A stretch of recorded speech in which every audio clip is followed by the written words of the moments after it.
यह है जी सियालकोट की तारीखी गल्ला मंडी, जहाँ पर बहुत ज़्यादा पुरानी दुकानें आज भी मौजूद हैं। ये एक बहुत बड़ा प्लाज़ा है, कॉम्प्लेक्स है।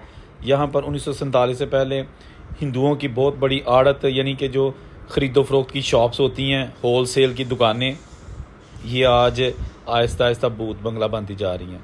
इसके बिल्कुल साथ ही पुराना जैन मंदिर भी मौजूद है, जो कि इस मंडी के साथ ही सराय बाबड़ियाँ जैन मत के लोग रहते थे। ये वो मंदिर है, अपनी असली हालत में मौजूद है।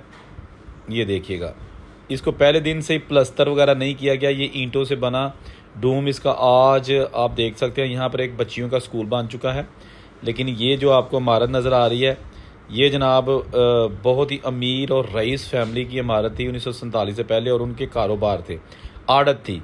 तो ये जनाब खुसूसी तौर पर फुटेज आपको दिखाई जा रही है। इस तरह की मज़ीद वीडियोज़ के लिए चैनल को ज़रूर फॉलो कीजिएगा, और अगर आपने डिटेल के साथ लंबी ये